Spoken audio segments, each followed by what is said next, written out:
Hey guys, it's Car Guy 11. Today I have not one, but two GR Supras behind me. One, of course, is my gorgeous downshift blue 2020 model.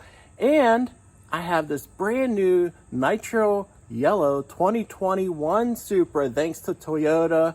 They sent me a press vehicle to compare for you guys. So this is gonna be a true test 2020 owner comparing the 2021 changes, and there have been several changes. A lot of controversy on the internet saying that 2020s are obsolete, and I haven't seen a good review with someone that actually owns a 2020. So I'm hoping to provide some more insight for you guys to see how much better the 21 performs over the 2020. But let's start with some of the visual differences, and then we'll get into the drive.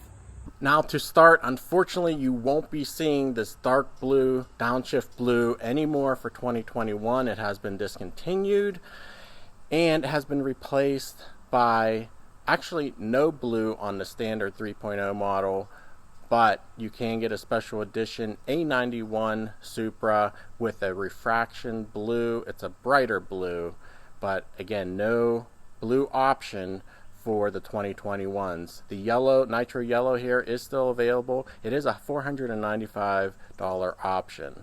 And the 2021 Supra we're talking about today is the 3.0 Premium, just like mine.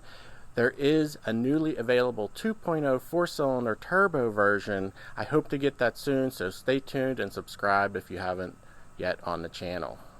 The 2021 maintains those same great distinctive looks of the 2020 car. Still has the very cool, aggressive black splitter front, side, and rear. In fact, the only difference visually is the 2021s now come with the painted Toyota Supra script on the calipers, and I of course added those to my 2021s with some black decals. But there is a rather large change under the hood, and the first thing you're going to see are the strut tower braces on the 2021 model. This goes in conjunction with the updated suspension and retuning of the damping, the steering, the rear differential, and stability control tuning, and I'm really curious to see if I feel a difference. The changes were an effort to make the car more stable in corners and to adapt to the higher power level of the 2021. So the 2021 comes with an updated version of the B58 engine, and it has a different exhaust manifold with 4 ports instead of 2 on the 2020, feeding that turbo. So upgraded 47 extra horsepower and 3 pound-feet of torque. Again, we're going to see if I feel a difference. The compression ratio was lowered from 11:1 to 10.2:1, and the power comes on slightly later in the rev range. So again, I want to see if I feel the difference compared to my 2020. And unfortunately, fuel economy does suffer with these changes, lowered by 2 miles per gallon in the city and 1 mile per gallon on the highway compared to the 2020 model. Now let's get a listen to the exhaust changes for 2021. Same tone, but it definitely pops less, as you'll see, on warm startup and revving out in sport mode. Also, is it strange that there's a BMW behind me? Not planned, it's not mine. I just think it's a little funny.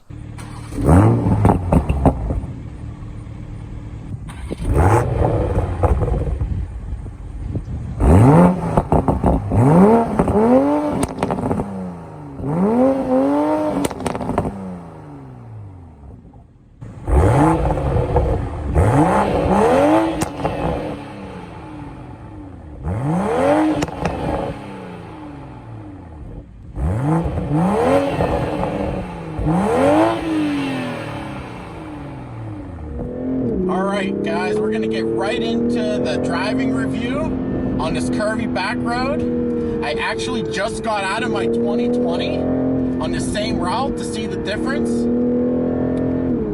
I'm in sport mode with manual shifting,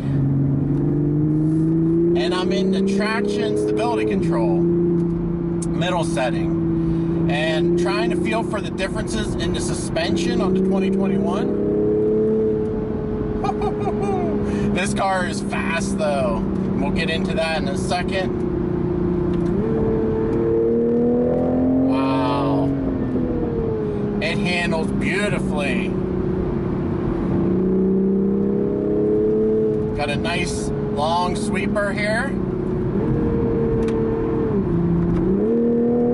Yeah. Wow. What a great chassis. What a great car. And honestly, I'm not feeling a lot of difference here from my 2020. Now, one thing I immediately noticed, the 2021 does not crackle nearly as much. And when it does crackle, it's mostly at the high RPM range. And, you know, that's either good or bad, depending on your preference. The 2020 is a little excessive, I think. But you'll definitely instantly notice that.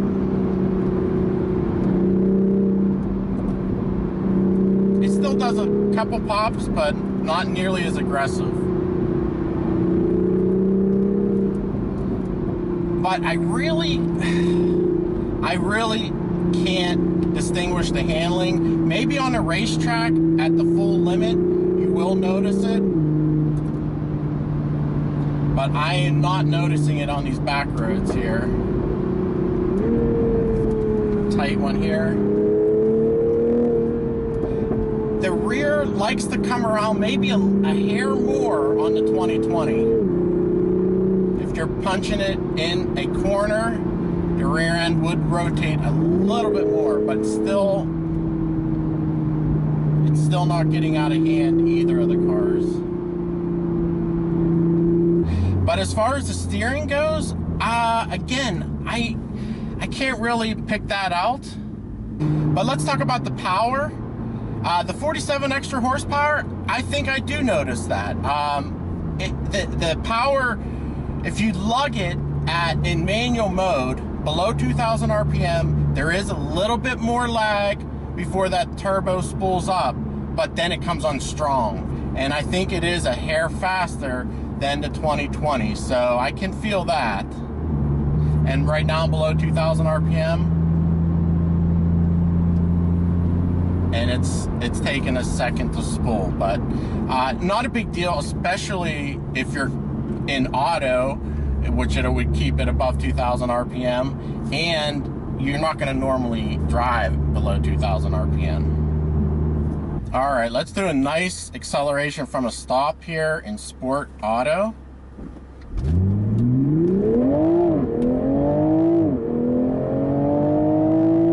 Oh yeah. Wow. She moves. Good traction still. It did spin a little bit, but again, same as the 2020. It's a little bit faster. I will admit that. It is pretty subtle difference though. You have to drive them back to back to really notice it. But other than that, if you go back in comfort mode, it's about the same comfort. I don't feel any difference in chassis rigidity with those strut tower braces up front.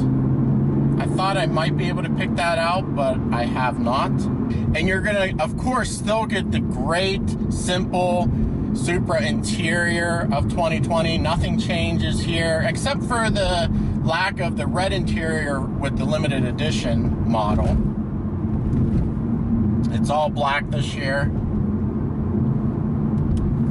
But nice quality material, soft touch just about everywhere, including padding for your knees, both sides, the door and the console. Same infotainment system with the wireless CarPlay. Unfortunately, no Android Auto.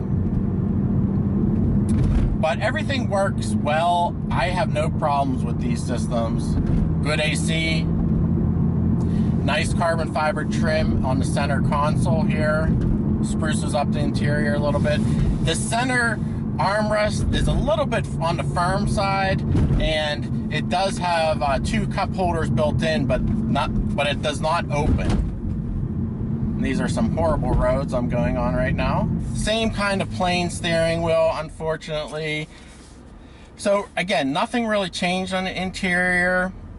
There is one thing, the adaptive cruise control has one new feature, and that is when it sees a speed limit change, like whether it sees the speed limit sign or just based on the map, it gives you the option to select a different speed limit just by hitting the set button on the steering wheel, which is kind of cool, I guess. If the speed limit drops from, say, 65 on the highway to 55, it won't change for you. You have to hit the set button to do that, but it will go down to that 55. That's the only thing I could pick out that has changed for 2021 from the electronics perspective. Seats are also great. They hug you in all the right places. They have lumbar support. They have the side bolsters that inflate. But overall, I would say it's not a huge difference from 2020. If you can get a great deal on the 2020, go for it. And especially if you like the dark blue like my color, you cannot get that in 2021. Otherwise, go for the 2021. A nice subtle improvement. And the 2021 costs about $500 more, so not a lot in price difference either. That's for the 3.0 premium, just like mine, fully loaded with the driver assistance package.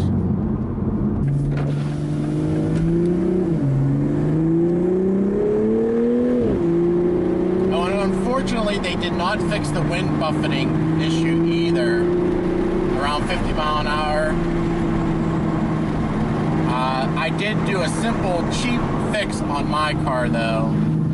So definitely check out Supra videos on the channel for everything I've done to my 2020. And again, I did fix that wind buffeting issue rather cheaply. But yeah, overall, 2021 still a great car. And I appreciate Toyota for sending me this for a review. And stay tuned for the 4-cylinder version. 2021 now gets a 4-cylinder turbo, and I'd like to test that out, so hopefully I'll be getting that soon to review for you guys. But again, check out all the other Supra videos on the channel if you haven't. Subscribe for more. Appreciate all the support, guys, and I'll see you in the next video.